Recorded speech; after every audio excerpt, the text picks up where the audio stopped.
The residential neighborhood in Columbus, Ohio was embraced by the gentle spring breeze of April. Olivia Morrison was taking shopping bags out of her car trunk while holding her cell phone between her shoulder and cheek. "That's right, Director Benson. I'll definitely make next week's presentation in Chicago a success." She hung up and let out a sigh. As a sales manager for a pharmaceutical company, her days were always busy. When Olivia opened the front door, her 7-year-old daughter Lily came rushing out from the hallway. "Mommy! You're home." Lily's small body ran toward her, and Olivia instinctively set her shopping bags on the floor to embrace her daughter. Lily's chestnut hair looked just like her ex-husband Charles. When she lost him in a car accident 3 years ago, Olivia became a widow and had resolved to raise Lily, who was 4 at the time, on her own. "Lily, did you finish your homework?" "Yes, all of it. Norman checked it for me." Hearing Lily's words, a smile spread across Olivia's face. Norman Morrison. Her husband of 1 year. They had met through work, as he was an accountant at one of her pharmaceutical company's clients. He was a completely different type of man from Charles, but she was drawn to his sincerity and kindness toward Lily. Fortunately, Lily had quickly taken to Norman as well. Norman poked his head out from the kitchen. He was a slender man with an intellectual impression. Seeing him wearing an apron felt homey and warmed Olivia's heart. "Welcome home. I was just preparing dinner." Olivia approached him and gave him a light kiss. "Thank you. You're such a big help." While gathered around the dinner table, Olivia brought up an important topic. "Actually, I need to go on a business trip to Chicago next week. For 3 days." Lily's face clouded. "Mommy, don't go." Olivia took her daughter's hand. "It'll be fine. It's a short trip, and I'll be back quickly. And you know what?" She continued brightly. "You'll be staying at Grandma's house with Aunt Vanessa." Lily's face brightened a bit. Eleanor Carter was Olivia's mother who adored her granddaughter Lily. She lived with Olivia's sister Vanessa and her 5-year-old son Ethan. Vanessa was a single mother who had moved back to her mother's house after her divorce. "Can I play with Ethan?"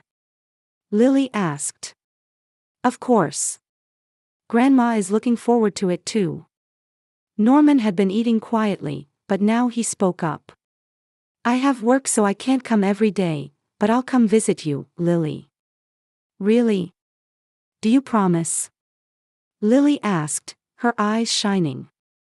"I promise, Princess," Norman winked. On the day of the trip, Olivia loaded Lily's luggage into the car. Norman was accompanying them and would drive Lily to Eleanor's house. "Do you know some people earn over $10,000 a month just by posting Reddit stories on YouTube? No face, no voice, just a laptop. I do it 2 link below if you're curious." Lily sat next to Norman, hugging her favorite stuffed animal.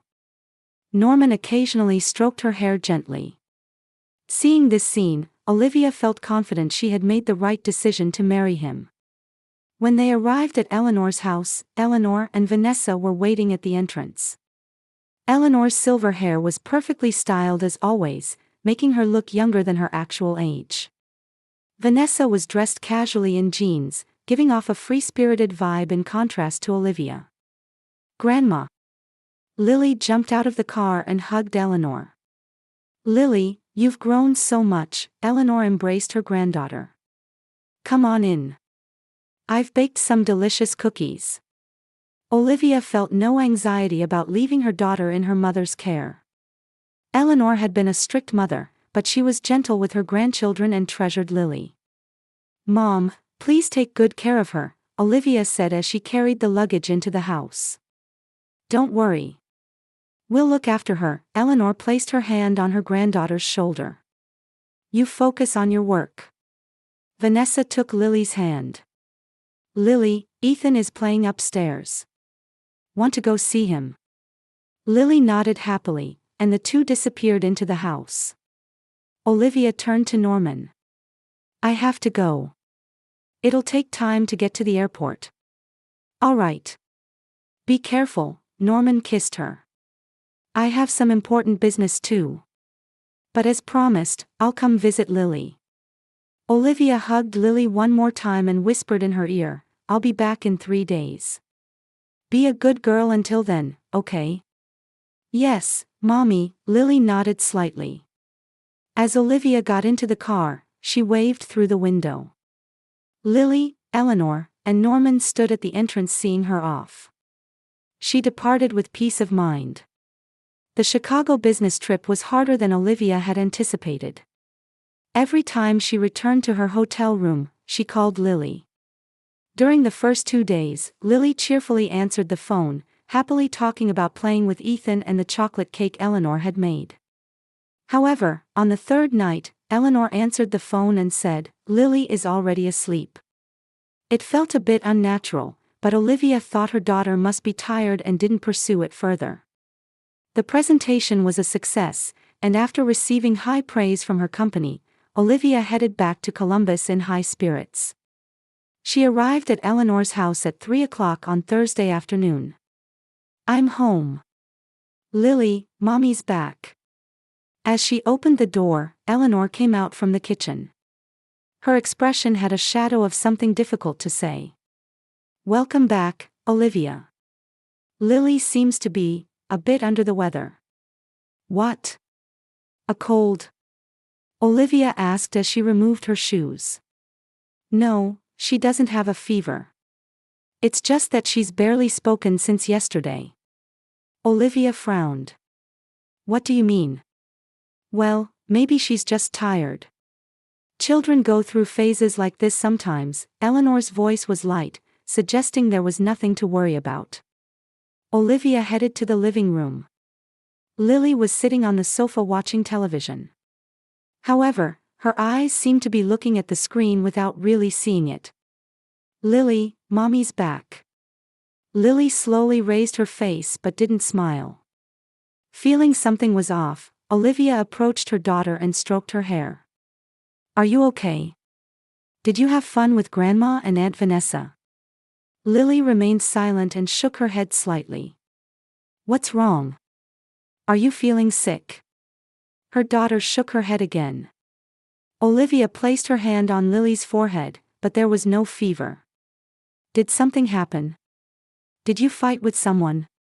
This time there was no response. Lily just stared at her hands in her lap. Olivia looked at her mother. Where's Vanessa? She went grocery shopping. She should be back soon, Eleanor answered matter-of-factly. Ethan is at a friend's house.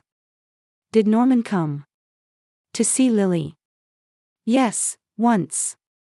But he didn't stay long. While packing Lily's things, Olivia worried about her daughter's behavior. Her usually energetic and talkative daughter had become so silent. However, Eleanor dismissed Olivia's concerns, saying, children are fickle. When they got into the car, Lily didn't hug Eleanor or Vanessa, just waved her hand slightly. Goodbye, Lily. Let's see each other again soon, Eleanor said. Vanessa lightly patted Lily's head. Bye-bye, Lily. Lily got into the car without looking at them, remaining silent. During the drive home, Olivia tried talking to her several times, but Lily just stared out the window without saying a word. When they arrived home, Norman greeted them at the entrance. Welcome back. How was the presentation? It went well, Olivia answered briefly, looking at Lily. But I'm worried about Lily. Norman approached Lily and knelt down to her eye level. Hey, princess. How are you? As soon as Lily saw Norman, she suddenly backed away. Then, as if avoiding his presence, she hid behind Olivia. Lily. Olivia looked at her daughter in surprise. Lily had never avoided Norman before.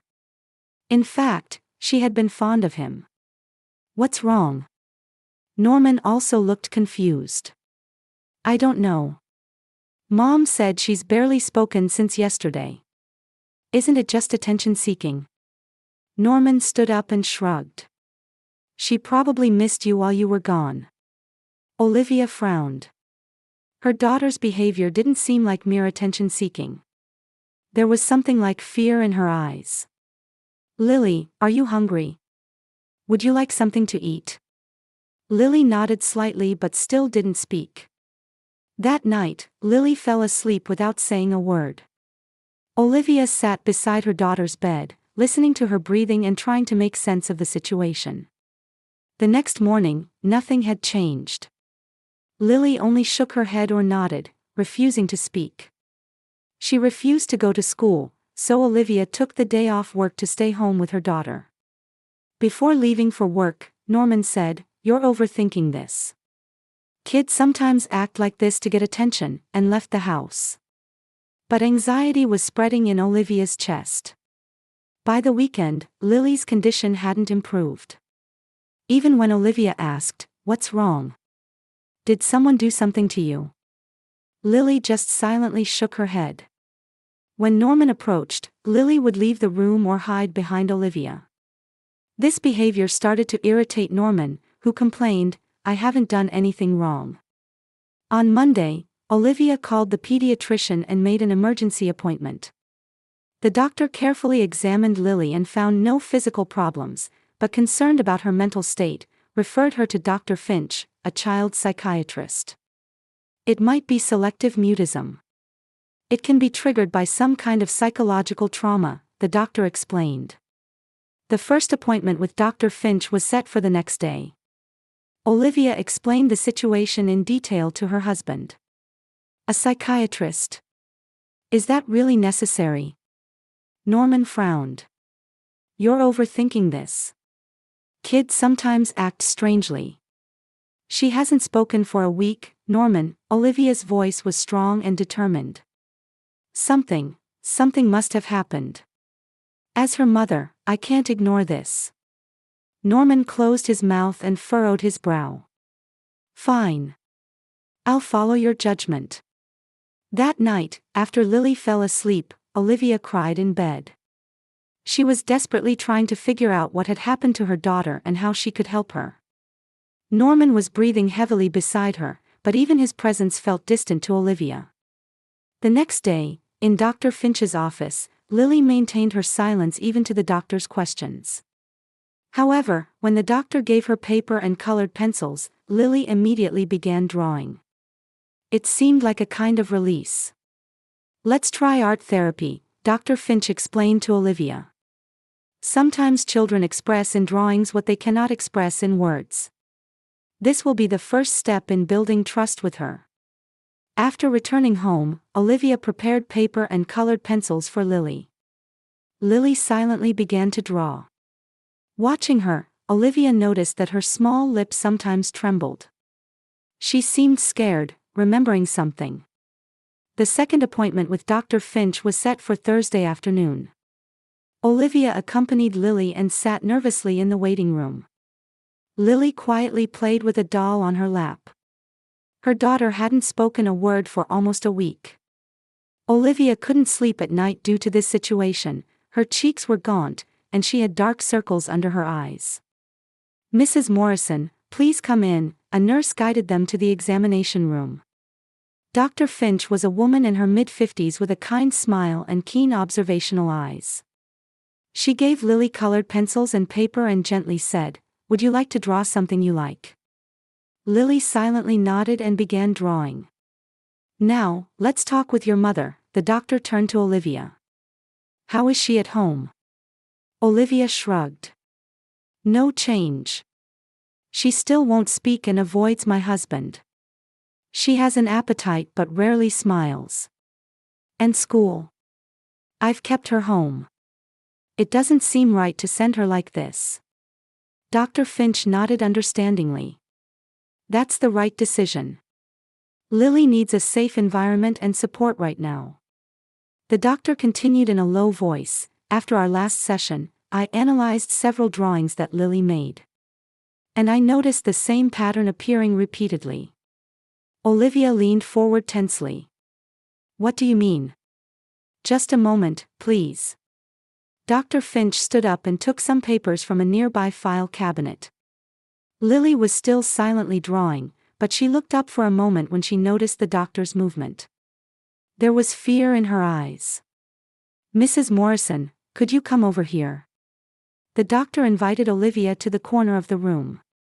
They spoke at a distance where Lily couldn't hear. "There's a drawing that Lily keeps repeating." Dr. Finch unfolded a paper and showed it to Olivia. "Would you like to see this?" Looking at the drawing, Olivia at first couldn't understand what was depicted. It was a child's unskilled hand, but gradually the content became visible. A small girl hiding in what looked like a house hallway. And the backs of two adults entering a bedroom. In the corner of the picture, another scene was drawn smaller, one of the adults covering the small girl's mouth. "This is..." Olivia's voice trembled. "Lily drew almost the same picture during yesterday's session. And today as well," the doctor said quietly. "Two adults always appear in her drawings. One is always a man, and the other is a woman." Olivia looked at the drawing more carefully. The adults' backs were blurry, but one of the men looked like Norman. And the woman? Olivia felt her chest tighten. Long hair and a distinctive posture. It looked very much like Vanessa. Furthermore, Dr. Finch took out another paper. "As part of our standard examination procedure, we also conducted a physical examination of Lily. As you've approved." Olivia nodded silently. She was too tense to speak. "Upon closer examination, we found mild bruises on Lily's arms and back. They're not recent, but appear to be from about a week ago." "A week ago?" Olivia whispered. "That coincided with the period when she was on her business trip." "This alone doesn't tell us much," the doctor chose her words carefully. "But considering Lily's behavioral changes, the content of her drawings, and the physical marks, it's highly likely that some event caused her severe stress." Olivia looked at the drawing again, this time even more carefully. Looking closely at the small scene in the corner, something appeared to be stuck to the girl's mouth. Some kind of tape, perhaps. What should I?" Olivia's words were shaking. Dr. Finch gently placed her hand on Olivia's shoulder. "It's important to continue showing Lily that you are on her side. And..." She took a deep breath. "In situations like this, I have an obligation to report to Child Protective Services. They will send a team of specialists to talk carefully with Lily." Tears welled up in Olivia's eyes. She looked at Lily. Her daughter was now drawing another picture. This time it was a girl looking out the window. She looked sad. I will report this to the police myself," Olivia said in a trembling voice. The doctor quietly nodded. "Lily's safety is the top priority. I recommend that you separate from your husband from today until the investigation is complete." Olivia took her cell phone from her bag. Her hands were shaking. She regretted not trusting her intuition. When she noticed her daughter's changes, she should have dug deeper. She dialed 911. When the operator said, "Emergency services, what's your situation?" Olivia stumbled over her words. My daughter." Her voice was hoarse with tears. "My husband and sister abused my daughter and they..." Overwhelming emotions poured out. Dr. Finch took the phone from Olivia and calmly explained the situation. The police promised to arrive at the clinic within 30 minutes. Additionally, a special investigator from Child Protective Services would be dispatched. Olivia moved next to Lily. "Lily, listen." She held her daughter's small hand. "Mommy is on your side. No matter what happens, I'll protect you. Always." Lily looked up from her drawing and stared at her mother. Her eyes were mixed with fear and hope. And for the first time in almost a week, her lips moved. It was a faint voice, but Olivia heard it. "I'm scared, Mommy." Olivia embraced her daughter. "It's okay, you don't have to be scared anymore. Mommy will protect you." When the police arrived, Olivia submitted Lily's drawings as evidence. 2 female police officers and 1 child psychology specialist would talk to Lily in a separate room. "Young lady, may we talk to you for a bit?" the specialist gently asked. Lily looked at her mother. Olivia nodded encouragingly. "It's okay. These people are here to help you." Lily nodded slightly and left the room with the specialist and the officers. As Olivia watched her small back disappear, she steeled herself for the long battle ahead. The police questioning took place in a special room at the Child Consultation Center. The walls were painted in soft colors, with toys and books placed around, but they couldn't alleviate the tension. Lily was talking with child psychology specialist Sarah Johnson and experienced female detective Lauren Davis. Olivia was waiting in the adjacent room and was permitted to observe through a one-way mirror. At first, Lily remained silent. Sarah patiently continued the conversation using Lily's drawings. "Can you tell me about this drawing?" Sarah pointed to the picture of a girl hiding in a hallway. After a long silence, Lily answered in a small voice. "Me." "Were you hiding?" Lily nodded. "Who were you hiding from?" Lily bit her lip. Fear appeared in her eyes again. "Lily, everyone here is here to protect you," Sarah said gently. "If you tell us what happened, we can help you." With trembling hands, Lily pointed to the 2 adults in the drawing. "Daddy and Aunt Vanessa." Olivia froze behind the one-way mirror. It was the moment her worst fears were confirmed. "What were they doing?" Sarah's voice was calm. "Strange things," Lily said. "On the bed." Over the next 30 minutes, Lily spoke fragmentarily but clearly about what she had witnessed. During Olivia's business trip, Norman had visited Eleanor's house late at night. Lily had gotten up to use the bathroom and saw Norman and Vanessa secretly talking in the hallway. They went into the guest room. Driven by curiosity, Lily peeked through the door crack. "Did Grandma know?" the detective asked. Lily shrugged. "I don't know. But in the morning, Grandma didn't say anything." What Lily feared most was when she was caught by Norman and Vanessa as she tried to tell what she had seen. They threatened her, saying, "This is an adult secret." When Lily started crying, Norman put tape over her mouth and grabbed her arms, shaking her hard. This was the cause of the bruises on her arms. "If you tell, we'll hurt Mommy," Norman had threatened. After the testimony, Olivia was called into the room to embrace her daughter.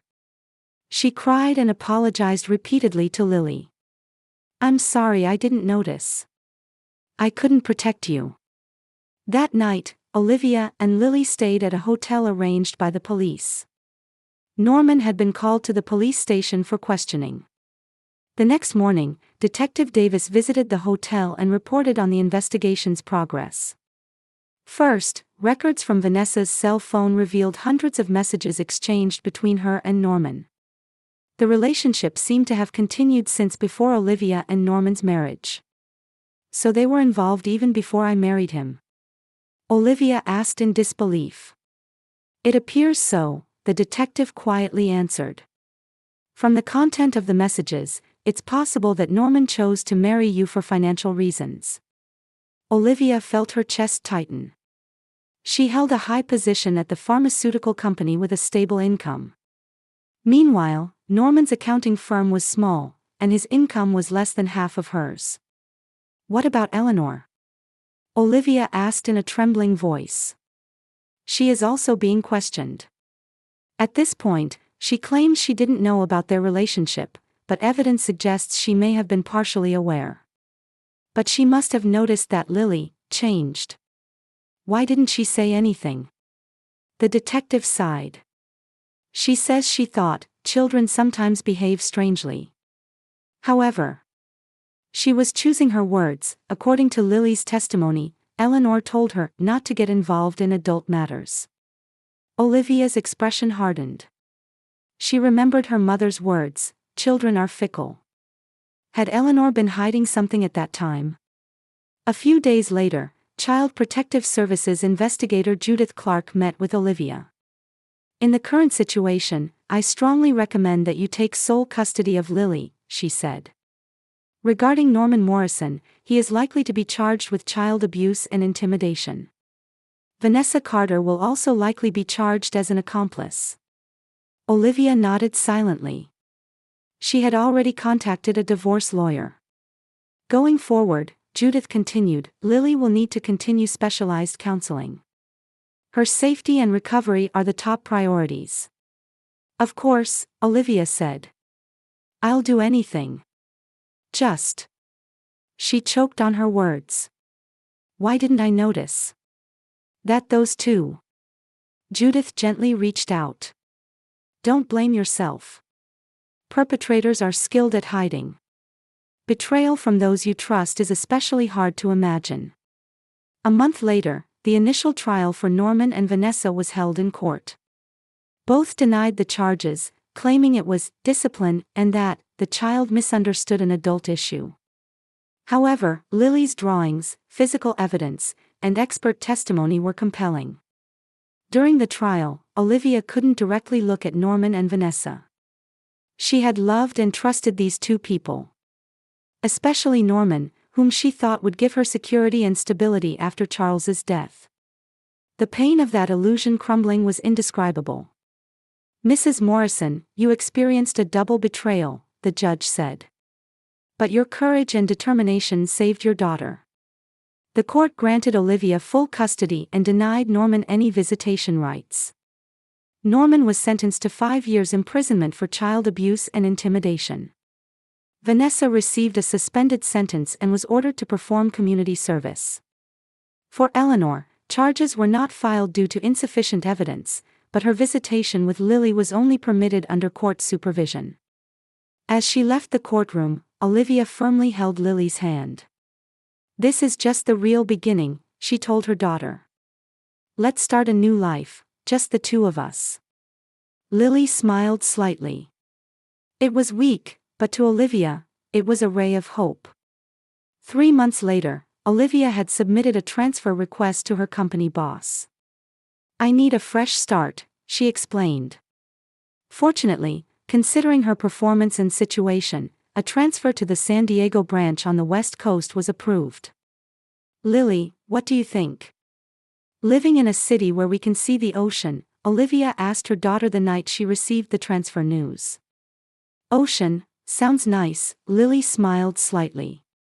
She wasn't as active as before, but she was gradually recovering her words. On moving day, Olivia said goodbye to the old house.